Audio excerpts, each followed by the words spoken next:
दोस्तों अब हम देखेंगे कि कैसे हम पता करें कि कौन सा मीडियम सघन है, कौन सा मीडियम विरल है। ये हम how we decide which medium is denser and which is comparatively rarer. ये कैसे हम पता करते हैं? जैसे मान लीजिए दो माध्यम है, माध्यम पी और क्यू दिए हुए हैं।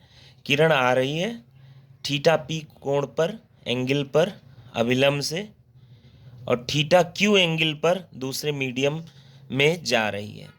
अब आप कैसे पता करेंगे कोई माध्यम सघन है या कौन विरल है? कैसे पता करेंगे? तो पहला तो सिंपल मेथड है, जिस माध्यम में प्रकाश की चाल कम होगी वह सघन होगा, जिस मीडियम में स्पीड ऑफ लाइट लो होगी वह डेंसर होगा। ठीक, ये पहला सिंपल तरीका है जो आप सबको समझ में आता है। देखिए, जैसे एक फार्मूला हमने डिस्कस किया था, माध्यम P के सापेक्ष माध्यम Q का अपवर्तनांक, यानी refractive index of medium Q with respect to P। माध्यम P के सापेक्ष माध्यम Q का अपवर्तनांक PNQ इक्वल टू होता है, जो पहले लिखा है उसका वायु के सापेक्ष अपवर्तनांक नीचे, P मीडियम पहले लिखा है तो P का अपवर्तनांक एयर के रिस्पेक्ट में P का रिफ्रैक्टिव इंडेक्स नीचे, Q का रिफ्रैक्टिव इंडेक्स ऊपर, इक्वल टू जो पहले लिखा है उसमें चाल ऊपर रहेगा, जो बाद में लिखा है उसमें चाल, उस मीडियम में किरण की चाल लाइट स्पीड नीचे।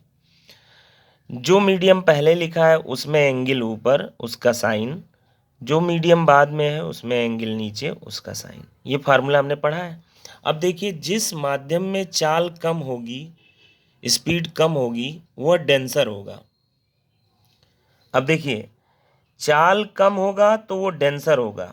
ठीक है, चाल कम होने से डेंसर, चाल कम होने से डेंसर। ठीक, चाल कम यानी लो होने पे डेंसर होगा। चाल अगर कम है तो मीडियम कैसा होगा? डेंसर। चाल कम का मतलब एंगल थीटा, ये सब प्रोपोर्शनल है, ये सब प्रोपोर्शनल है। पी के साथ पी है ना, तो चाल कम होगा तो एंगल पी उसी मीडियम का एंगल, वो भी चाल कम होने से एंगल कम होना। तो यानी नियम बन गया, अगर एंगल कम है तो भी वो मीडियम क्या होगा? डेंसर होगा। ठीक है, चाल कम तो एंगल कम, तो पी पी सेम है। चाल कम, उसी मीडियम का एंगल भी कम, चाल कम होने से डेंसर तो एंगल कम होने से भी डेंसर। ठीक है, लेकिन उस मीडियम पी का देखिए अपवर्तनांक वायु के सापेक्ष वो नीचे है, तो ये कम, बट ये नीचे है उस माध्यम का पी का अपवर्तनांक, तो ये ज़्यादा होगा, क्योंकि न्यूमरेटर में जो चीज़ें कम है तो डिनोमिनेटर में वो दूसरे साइड में जो रेशियो में है वो ज़्यादा होगी। तो अब बताइए, डेंसर की पहचान है चाल कम, तो एंगल भी कम होगा तो भी डेंसर। लेकिन अपवर्तनांक यानी रिफ्रैक्टिव इंडेक्स क्या होगा? अगर ज़्यादा होगा उस मीडियम का तो भी क्या होगा? तो भी आपका क्या होगा? डेंसर। तो तीन तरीके हैं जिससे आप डेंसर पता कर सकते हैं। पहला, चाल कम, चाल कम डेंसर। उसी मीडियम का एंगल अभिलंब से कोण कम, एंगल जो है फ्रॉम नॉर्मल अगर स्मॉल है तो भी डेंसर। बट रिफ्रैक्टिव इंडेक्स के टर्म में माध्यम का अपवर्तनांक ज़्यादा, अगर अपवर्तनांक ज़्यादा तो भी वो सघन होगा, अपवर्तनांक लेकिन ज़्यादा होगा तब सघन होगा। तो उम्मीद है क्लियर है आपको। चाल कम होने से डेंसर, एंगल कम होने से डेंसर, बट रिफ्रैक्टिव इंडेक्स ज़्यादा होने से डेंसर। अच्छा ठीक है, जिसका अपवर्तनांक ज़्यादा होगा, वेरी इंपॉर्टेंट है, बहुत बार काम आएगा, वह डेंसर होगा।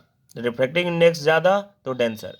यहाँ एक चीज़ मैं आपको क्लियर करा दूं, अब इन दोनों में बताइए आपको डेंसर बताना हो कौन है? भाई इसमें एंगल कम है तो ये आपका क्या होगा? डेंसर, और ये आपका रेयरर हो जाएगा। तो ये आपका कम सघन यानी विरल यानी रेयरर, और ये आपका सघन हो जाएगा, इसमें एंगल कम है, ये आपका एंगल ज़्यादा है, तो ये सघन होगा, ये विरल होगा। ठीक है, अच्छा एंगल से आपने देख लिया। अब एक चीज आपको यहाँ पे एक क्वेश्चन हम दे रहे हैं, विच मीडियम इज डेंसर। यहाँ एंगल देखिए ज़्यादा है, यहाँ सॉरी एंगल इसके तुलना में कम है। यहाँ अविलंब से ही हमेशा नॉर्मल से ही एंगल मेजर करते हैं। ये एंगल कम है तो ये एंगल कम है, ये एंगल ज़्यादा है, जिसमें एंगल कम होगा वो डेंसर, तो ये डेंसर हो जाएगा, मीडियम एज डेंसर।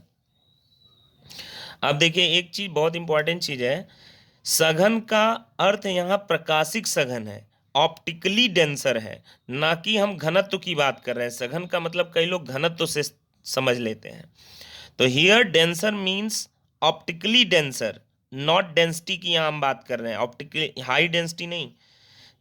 इसको यहाँ समझिए, देखिए क्राउन कांच का घनत्व जो होता है 2.5, डेंसिटी जो इसकी होती है 2.5 ग्राम पर सेंटीमीटर क्यूब, ये सॉलिड होता है। कार्बन डाइसल्फाइड उसका घनत्व तो कम होता है 1.26 ग्राम पर सेंटीमीटर क्यूब, ये द्रव होता है। अब देखिए ये ठोस है, ये द्रव है, ऑब्वियस ही बात है द्रव है, इसका घनत्व तो कम है, ठीक है। बट प्रकाशिक रूप से इसका घनत्व तो कम है, प्रकाशिक रूप से ये सघन ज़्यादा होता है, ठीक है। सघन ये ज़्यादा है, घनत्व तो कम है, लेकिन प्रकाशिक रूप से सघन ज़्यादा है। ये घनत्व तो ज़्यादा है बट प्रकाशिक रूप से विरल होता है, ठीक है। यहाँ सघन विरल की कई लोग डेंसिटी से कंपेयर करते हैं, जैसे कोई डेंसिटी किसी की ज़्यादा होगी तो उसी को मान लेते हैं कि वो सघन होगा, नहीं। यहाँ देखिए क्राउन कांच की डेंसिटी ज़्यादा है बट वो कार्बन डाइसल्फाइड की तुलना में ये रेयरर है, यानी कम सघन है, लेस डेंसिटी, लेस डेंसर है, इसका घनत्व कम है फिर भी ये ज़्यादा सघन है। तो उम्मीद है मेरी बात आपको क्लियर हो गई होगी। सघन और विरल कैसे पहचानते हैं, 3 चीज़ों से, वेलोसिटी कम है डेंसर, एंगल कम डेंसर, रिफ्रैक्टिव इंडेक्स ज़्यादा तब डेंसर। अब सघन का मतलब कतई ये नहीं होता कि डेंसिटी ज़्यादा होना, सघन का मतलब डेंसिटी ज़्यादा होने से नहीं है, ठीक है। तो आप लोग वीडियो को लाइक और सब्सक्राइब जरूर करें ताकि आपको नेक्स्ट वीडियो के नोटिफिकेशन मिलते रहें। थैंक यू, धन्यवाद।